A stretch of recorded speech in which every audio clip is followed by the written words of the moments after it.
Apapun yang ku alami, selalu ada kebaikanmu. Di setiap waktu ku tahu kau pedulikan seluruh hidupku. Musim kan terus berganti, penyertaan yang tiada berhenti. Masa depanku ada dalam hatimu, aman dalammu. Begitu sempurna kasihmu, bawaku melangkah dengan kuat tanganmu. Kuasamu menghidupkanku, pengharapanku.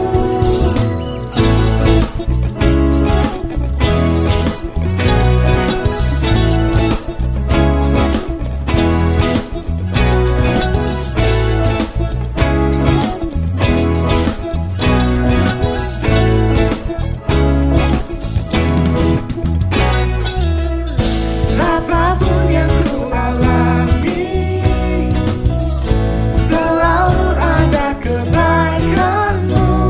Di setiap waktu ku tahu kau pedulikan seluruh hidupku.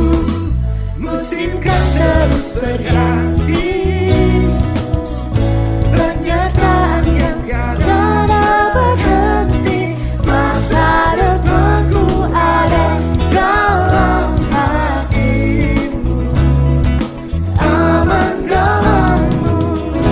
Begitu sempurna kasihmu, bawaku melangkah dengan kuat tanganmu.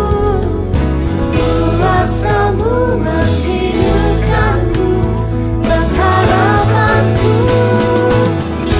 Begitu sempurna kasihmu, bawaku melangkah dengan kuat tanganmu. Kuasamu menghidupkanku, pengharapanku. Begitu sempurna kasihmu, bawaku melangkah dengan kuat tanganmu.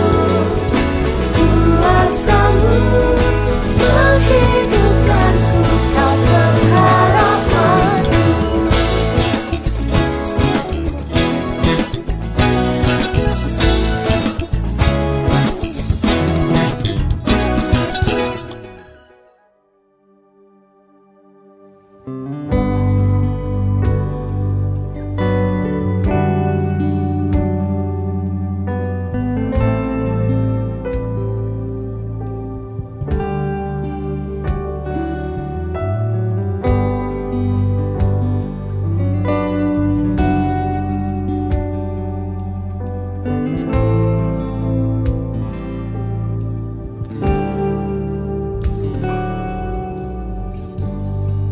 When the music fades, all is stripped away, and I simply come,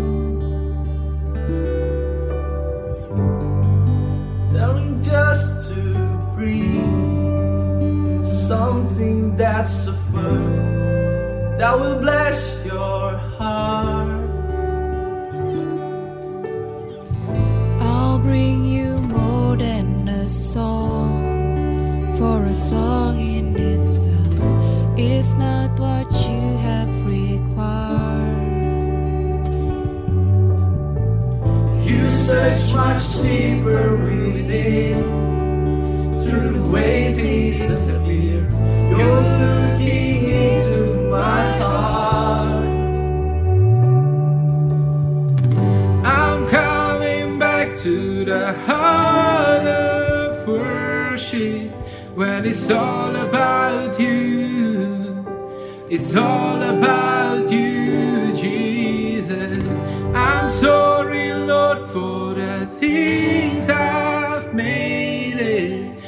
it's all about you. It's all about you, Jesus.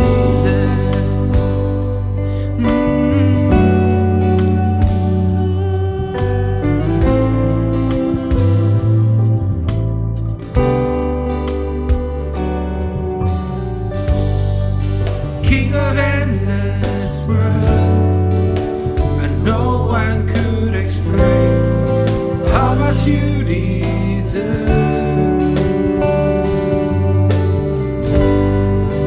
No one weak and poor, all I have is yours. Every single breath, I'll bring you more than a song, for the song in itself is not what you have required. You search much deeper within, through the way things appear. You're looking into my heart. Yeah. I'm coming back to the heart of worship, when it's all about you. It's all about you, Jesus. I'm sorry, Lord, for the things I've made it. When it's all about you, it's all about you, Jesus. I'm coming back to the heart of worship, when it's all about you. It's all about you, Jesus. I'm sorry, Lord, for the things I've made it. When it's all about you, it's all about you, Jesus.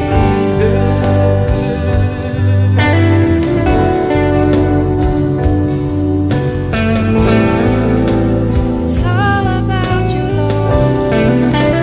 It's all It's about you. all about you, Jesus.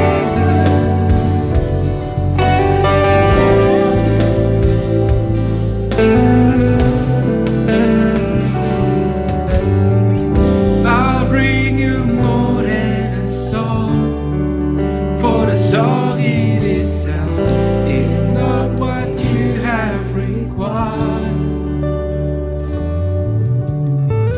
You search much deeper within, through the way things appear.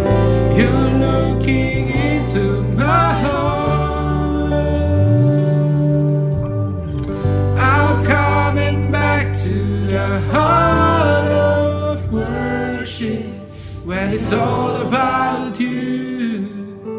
It's all about you, Jesus.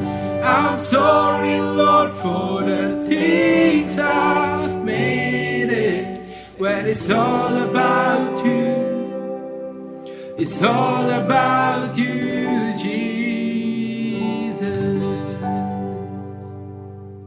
Selamat siang, Shalom jemaat yang dikasihi Tuhan. Doa saya agar kalian senantiasa dalam keadaan baik-baik, sehat, dan ada di dalam pemeliharaan dan berkat Tuhan Yesus Kristus. Hampir setiap pagi jam 11, saya berada di depan televisi, channel 2 ABC, untuk memperhatikan angka yang terkena dan yang dapat menyebarkan COVID-19 di New South Wales ini. Betapa menyedihkan mengetahui bahwa angka yang dimaksudkan masih sangat tinggi. Belum ada tanda-tanda menurun, sehingga belum nampak tanda-tanda bahwa lockdown akan segera berakhir. Sedangkan kita semua telah merindukan untuk dapat beribadah bersama. Jemaat yang dikasihi Tuhan, mari kita berdoa bersama. Kita meminta pengampunan, kita meminta belas kasihan dari Tuhan agar masalah dunia ini, pandemi COVID-19, akan dapat segera terselesaikan dan kita akan dipulihkan kembali dengan kuasa namanya. Siang hari ini Saya digerakkan untuk membawakan firman dengan tema penyembah yang benar. Saya rindu jemaat untuk membawa engkau untuk hidup sesuai dengan kebenaran firman Tuhan. Agar kita akan menjadi anak-anak Allah yang menyenangkan hati Bapa. Menjadi penyembah yang benar sesuai kehendaknya. Dan firman Tuhan saya ambil dari Yohanes 4 ayat 19 sampai ke 26. Dan saya akan membacakan firman Tuhan sebagai berikut jemaat. Mari kita buka Injil Yohanes pasal yang keempat ayat 19 sampai ke 26. Dan firman Tuhan berkata sebagai berikut jemaat yang dikasihi Tuhan. Ayat yang ke-19 berkata, kata perempuan itu kepadanya, Tuhan, nyata sekarang kepadaku bahwa engkau seorang nabi. Nenek moyang kami menyembah di atas gunung ini, tetapi kamu katakan bahwa Yerusalemlah tempat orang menyembah. Kata Yesus kepadanya, percayalah kepadaku hai perempuan, saatnya akan tiba bahwa kamu akan menyembah Bapa bukan di gunung ini, dan bukan juga di Yerusalem. Kamu menyembah apa yang tidak kamu kenal. Kami menyembah apa yang kami kenal. Sebab keselamatan datang dari bangsa Yahudi. Ayat yang ke-23. Tetapi saatnya akan datang, dan sudah tiba sekarang, bahwa penyembah-penyembah benar akan menyembah Bapa dalam roh dan kebenaran. Sebab Bapa menghendaki penyembah-penyembah demikian. Allah itu roh, dan barang siapa menyembah Dia, haruslah menyembahnya dalam roh dan kebenaran. Jawab perempuan itu kepadanya, aku tahu bahwa Mesias akan datang, yang disebut juga Kristus. Apabila Ia datang, Ia akan memberitakan segala sesuatu kepada kami. Kata Yesus kepadanya, akulah Dia yang sedang berkata-kata dengan engkau. Berbahagialah umat Tuhan yang mendengarkan firman Tuhan. Mari kita diam sejenak, kita mohon pertolongan dari Tuhan supaya Tuhan akan memberikan pengertian dalam kehidupan ini. Bapa, kami bersyukur atas firman-Mu. Kami adalah anak-anak-Mu. Bila Engkau boleh menyatakan lebih lanjut lagi ya Bapak, supaya kami mengetahui akan apa yang sebenarnya yang Kau nyatakan sesuai dengan firman-Mu ini ya Bapa. Urapi kami dengan kuasa-Mu, berikan pengertian yang baru ya Bapa, dan lebih daripada itu juga ya Tuhan, jamah hati kami, supaya kami akan menjadi pelaku-pelaku firman-Mu. Terima kasih ya Tuhan, di dalam nama yang maha besar, nama Tuhan kami Yesus Kristus, kami panjatkan doa ini. Orang percaya berkata, amin. Jemaat, ini adalah kisah di mana Tuhan Yesus bertemu dengan perempuan Samaria. Dan kemudian Ia berkata, nenek moyang kami menyembah di atas gunung ini. Tetapi kamu katakan bahwa Yerusalemlah tempat orang menyembah. Dicatat di dalam ayat yang ke-20. Itu adalah pernyataan daripada perempuan Samaria. Dan jemaat, perempuan Samaria menyatakan perbedaan pendapat. Dia menyembah di gunung Gerizim. Dan orang Yahudi berkata di Yerusalem. Beda tempatnya. Tetapi jemaat yang dikasihi Tuhan, saya ingin membawa engkau untuk melihat hal-hal yang perlu kita ketahui. Sebenarnya apa sih yang mereka lakukan? Penyembah-penyembah itu pergi ke gunung Gerizim, pergi juga ke Yerusalem. Tentunya saya akan menggunakan apa yang dinyatakan di dalam Alkitab. Dan lewat Musa, kitab Musa, kita mengetahui bahwa ternyata penyembah-penyembah itu pergi untuk memberikan persembahan. Dan dikatakan di dalam Ulangan 12 ayat 11 sampai ke 12. Mereka mempersembahkan korban. Mereka mempersembahkan persembahan. Dan mereka bersukaria di hadapan Tuhan. Itu yang mereka lakukan pada waktu mereka pergi ke tempat-tempat yang disebut tadi. Apa yang kemudian Tuhan Yesus nyatakan kepada perempuan Samaria, ini adalah sesuatu hal yang perlu kita perhatikan. Karena ini merupakan pelajaran bagi kita orang percaya. Dan jemaat, mari kita teliti akan apa yang dinyatakan. Ada 3 poin yang ingin saya nyatakan pada saat ini jemaat. Poin yang pertama, saya ingin menyatakan, dicatat di dalam Yohanes 4 ayat yang ke-21, yaitu mari kita menyembah Tuhan di mana saja. Dikatakan dalam ayat tersebut, percayalah kepadaku, saatnya akan tiba. Kamu akan menyembah Bapa bukan di gunung ini dan bukan juga di Yerusalem. Percayalah padaku. Itu adalah pernyataan Tuhan Yesus. Supaya kita sebagai orang-orang yang percaya, mempercayai apa yang Tuhan Yesus katakan di dalam kehidupan ini. Dan dia berkata, bukan di gunung ini, bukan di Gerizim, dan juga bukan juga di Yerusalem. Mengapa? Karena dalam ayat yang ke-24 memberikan pernyataan bahwa Allah itu roh. Allah itu maha hadir. Tidak dibatasi oleh ruang. Dan di samping itu juga jemaat kita mengetahui bahwa setelah Tuhan Yesus mati di kayu salib, lalu kemudian ada pencurahan Roh Kudus, dan kemudian setelah itu Rasul Paulus memberikan suatu pernyataan dicatat dalam Galatia 4 ayat yang ke-6 bahwa Allah telah menyuruh roh anaknya ke dalam hati kita. Tegasnya jemaat, Allah itu ada di dalam hati kita. Allah itu ada di dalam tubuh kita ini. Maka dari sebab itu Rasul Paulus berkata kepada jemaat di Korintus, mengatakan tubuhmu adalah bait Roh Kudus. Muliakan Allah dengan tubuhmu. Dicatat dalam 1 Korintus 6 ayat 19 sampai ke 20. Dan jemaat, tegasnya apa yang ingin saya nyatakan, di mana tubuh kita berada, disitulah Tuhan juga berada. Maka dari sebab itu penyembah itu menyembah Tuhan. Dan ini adalah sesuatu hal yang bersifat pribadi. Bukan pergi ke suatu tempat. Tetapi pribadi kita yang sebagai penyembah yang mau menyembah Tuhan. Di mana saja, kapan saja.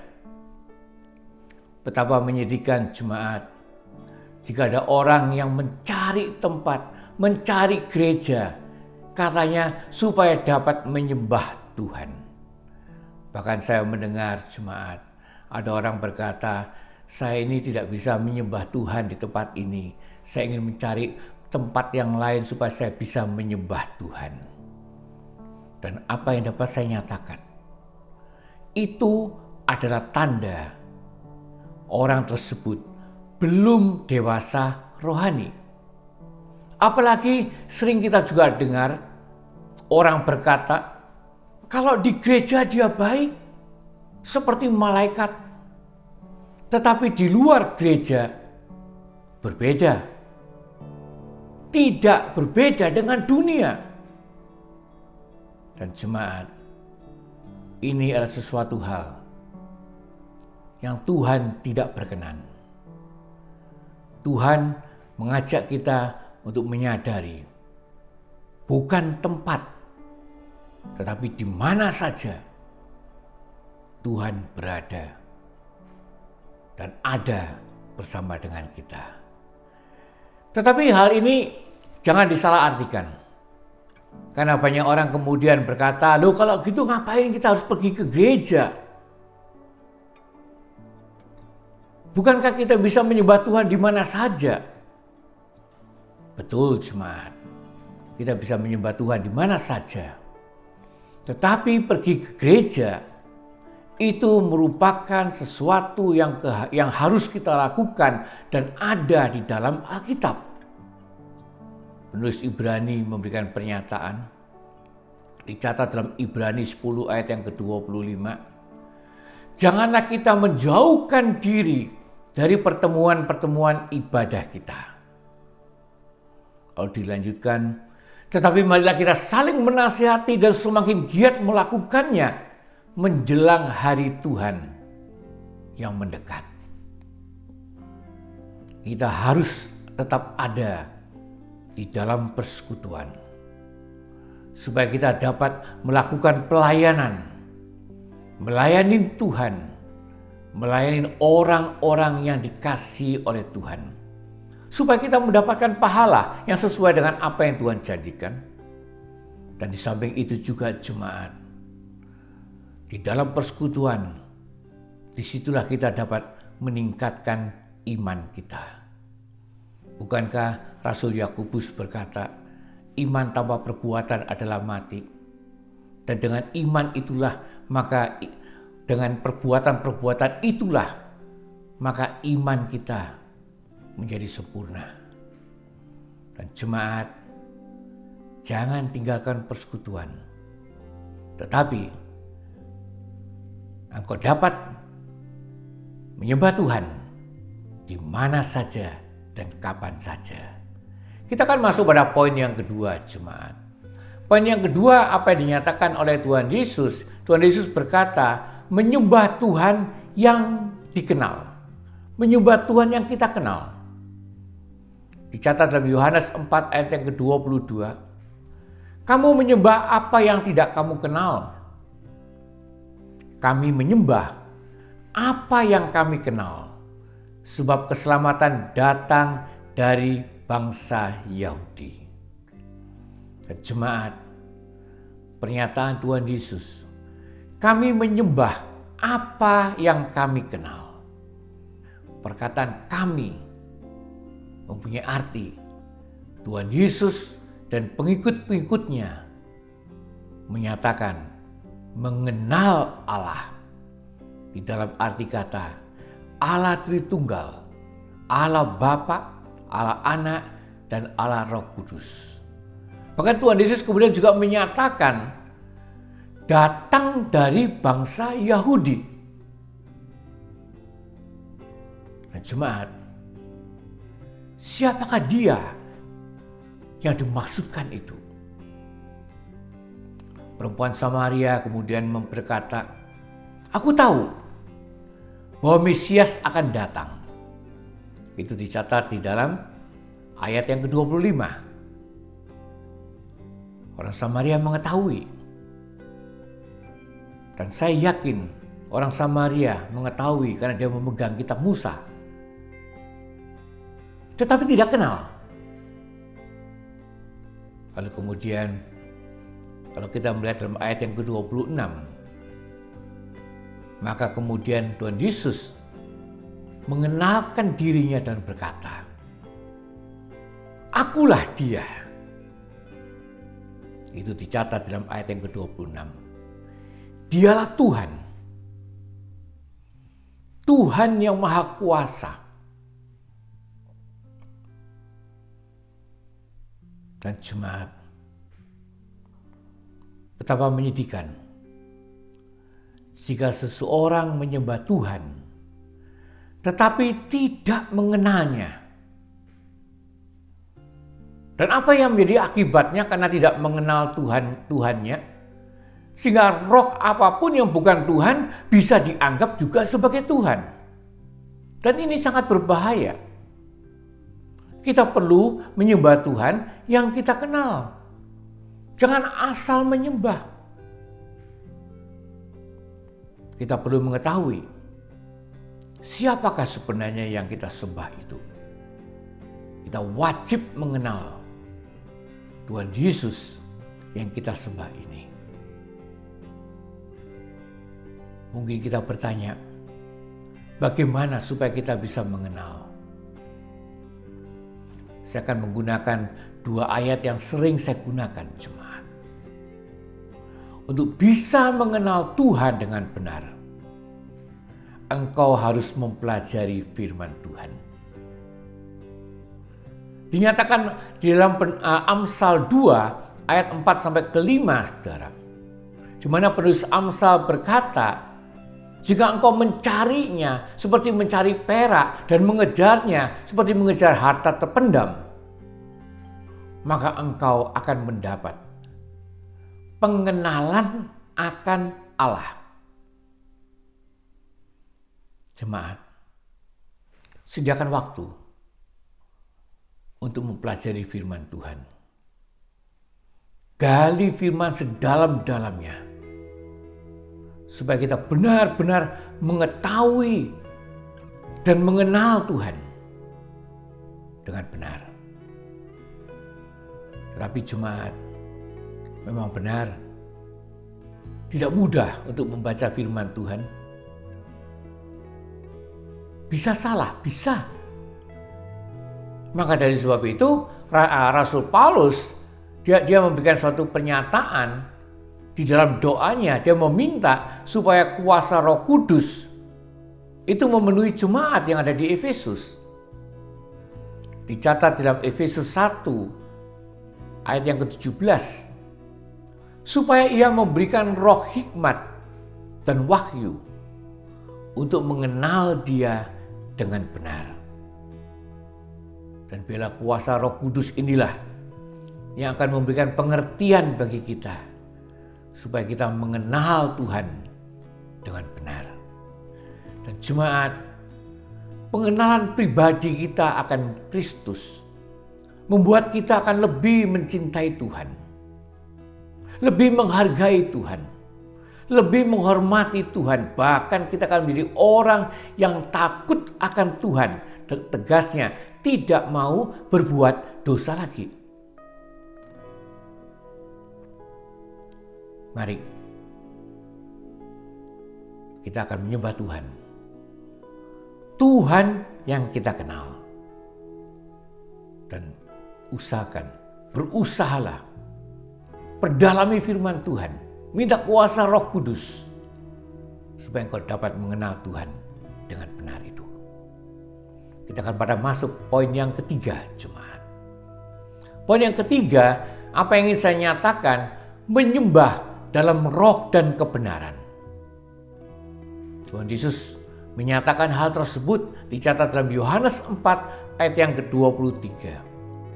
Dikatakan penyembah-penyembah benar akan menyembah Bapa dalam roh dan kebenaran, sebab Bapa menghendaki penyembah-penyembah demikian. Inilah kehendak Tuhan. Inilah kehendak Bapa. Bapa menghendaki penyembah yang benar. Berarti bukan penyembah yang salah. Bukan juga penyembah yang pura-pura. Tetapi benar-benar melakukan penyembahan sesuai dengan apa yang menjadi kehendak Tuhan. Dan jemaat, pernyataan menyembah dalam roh dan kebenaran. Mungkin dapat saya nyatakan, Tuhan berkata, mari kita menyembah Tuhan itu dengan segala kesungguhan hati. Dan banyak komentari yang berkata, dalam roh dan kebenaran ini merupakan satu kesatuan yang tidak bisa dipisahkan. Jangan kemudian mengartikan roh dan kebenaran yang terpisah. Tetapi roh dan kebenaran merupakan satu kesatuan. Nah, izinkan saat ini saya akan mengupas dahulu pengertian roh dan kebenaran untuk kemudian digabungkan menjadi satu, jemaat. Roh di sini, jemaat, kalau kita perhatikan digunakan huruf R Indonesianya dengan huruf kecil. Berarti bukan roh Tuhan. Itu adalah roh manusia. Roh kita ini yang ada di dalam hati ini. Dan roh inilah yang ada dalam hati ini. Roh kita inilah. Bila roh ini yang akan menyembah roh Tuhan. Yang tadi dinyatakan bahwa Allah Bapa telah menyuruh roh anaknya ke dalam hati kita, dicatat dalam Galatia. Roh kita dan roh Tuhan yang ada di dalam hati ini, biarlah roh kita memberikan ungkapan isi hati kita kepada roh Tuhan. Terbina persekutuan, terbina komunikasi yang baik. Dan jemaat, roh dan kebenaran, berbicara tentang kebenaran, saya ingin menyatakan bahwa roh yang ada dalam diri kita ini harus ada di dalam kebenaran firman. Bukankah Tuhan Yesus berkata dalam Yohanes 17 ayat yang ke-17, firman-Mu adalah kebenaran? Roh inilah harus ada dalam kebenaran sesuai dengan firman Tuhan. Dan dapat bersatu dengan roh Kristus. Dapat bersatu dengan Kristus. Yang dinyatakan dalam Yohanes 14 ayat yang ke-6. Akulah jalan dan kebenaran dan hidup.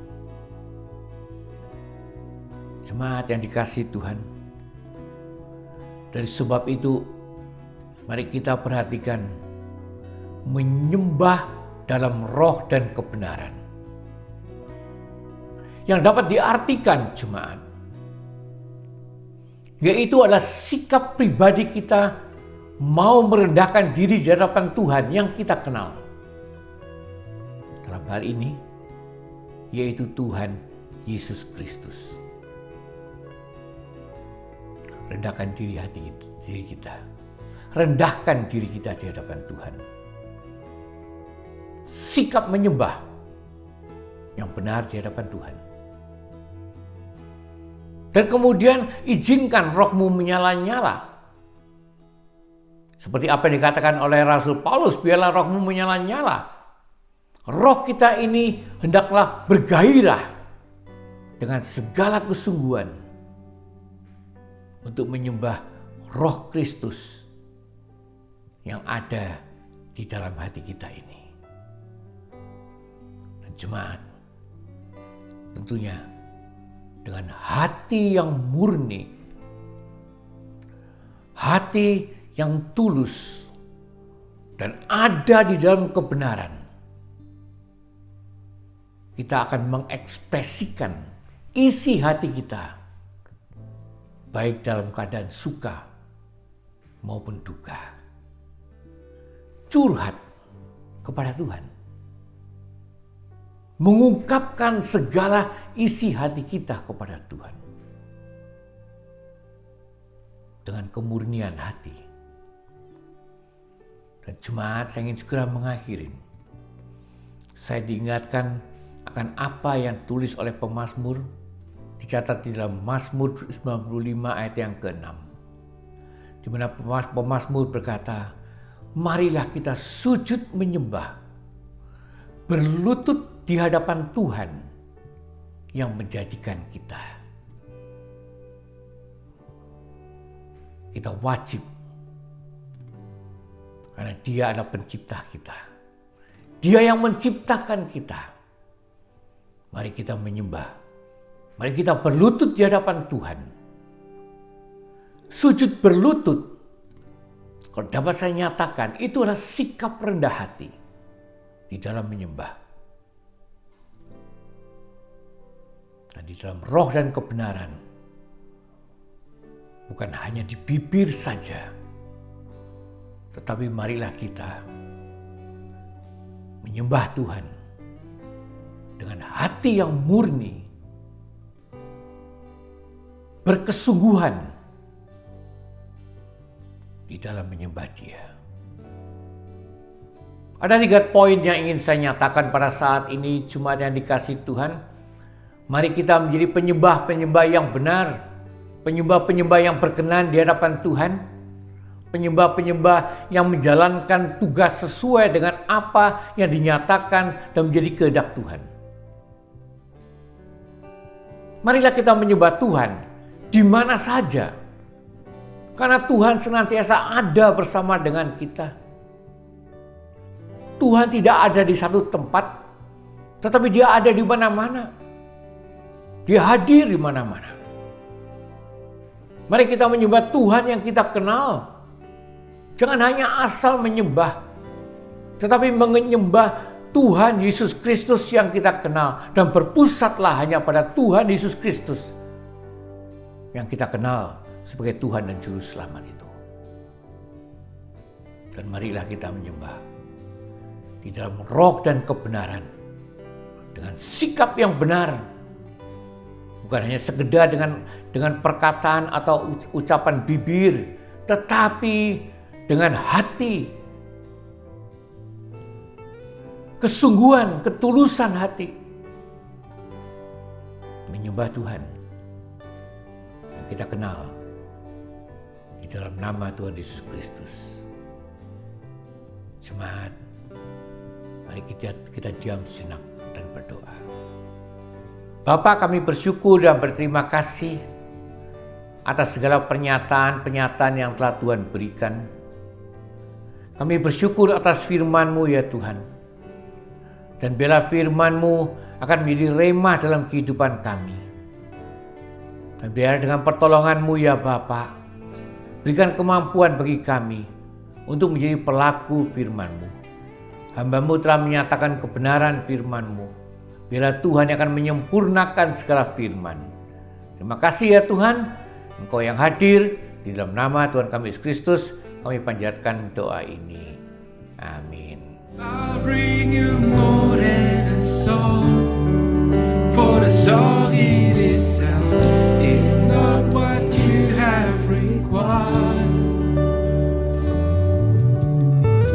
You search much deeper within, through the ways He's appeared. You're looking into my heart. I'm coming back to the heart of worship, when it's all about you. It's all about you, Jesus.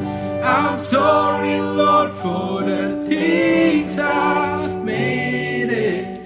When it's all about you, it's all about you, Jesus. Jemaat, mari kita diam sejenak. Kita akan masuk dalam doa syafaat pada saat ini. Bapa, Engkau yang hadir di tengah-tengah kami, Engkau yang menjadi sumber andalan kami, pengharapan kami. Biarlah Engkau yang akan mendengarkan apa yang menjadi cerita daripada anak-anak-Mu ini ya Bapa. Kami ingin berdoa untuk masalah-masalah. Kami ingin berdoa untuk penyakit-penyakit. Kami serahkan masalah dan penyakit sepenuhnya ke dalam tangan-Mu, tangan yang maha besar, tangan yang maha kuasa. Kami ingin berdoa untuk pelajar, kami ingin berdoa untuk pekerja. Tuhan, khususnya di masa sulit seperti ini ya Bapa, di mana kami tidak bisa melakukan banyak aktivitas, tetapi biarlah Tuhan yang Maha Kasih boleh tetap mencurahkan berkat dalam kehidupan kami ya Bapa. Biarlah para pelajar diberikan segala kuasa dan hikmat dari Tuhan. Para pekerja juga ya Tuhan, Kau berikan kecukupan di dalam kehidupan mereka ya Bapa. Kami juga yang berdoa untuk orang tua kami, papa, mama kami, suami, istri, anak-anak, di mana saja mereka berada. Biarlah belas kasihan kepada Tuhan Yesus Kristus senantiasa ada dalam kehidupan mereka. Berikanlah sukacita dan damai sejahtera ya Tuhan. Berikanlah segala yang indah, yang baik dalam kehidupan mereka. Kami ingin berdoa untuk negara-negara di mana saja berada ya Bapa. Biarlah para pemimpin bangsa akan diberikan kuasa dan hikmat yang berasal dari Tuhan, supaya mereka dapat memimpin bangsa dengan sebaik-baiknya, supaya mereka menjadi orang-orang yang takut akan Tuhan, menjalankan apa yang menjadi kehendak Tuhan, memperhatikan akan kesejahteraan manusia, memperhatikan juga akan perdamaian ya Bapa. Tuhan, Kami juga yang berdoa untuk gereja-gerejamu. Bila Engkau akan berikan pengurapan khusus bagi para pemimpin gereja, supaya mereka melakukan tugas yang Tuhan berikan dalam kehidupan ini. Memberkati dunia ini. Makasih ya Bapa, Engkau yang hadir di tengah-tengah kami, Engkau yang mendengarkan doa-doa kami.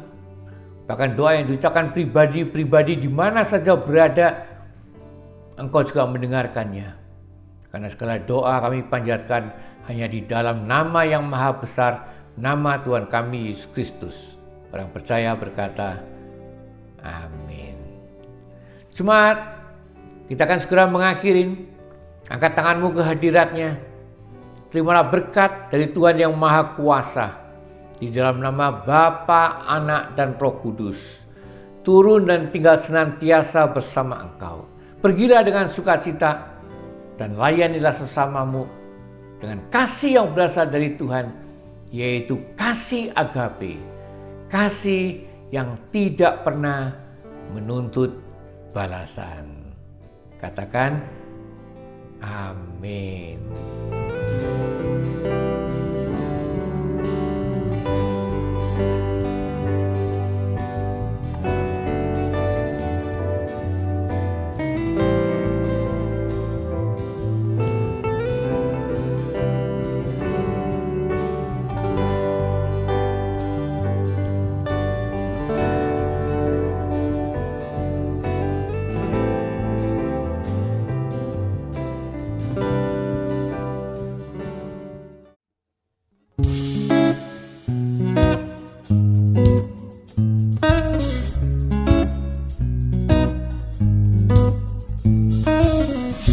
Apapun yang ku alami,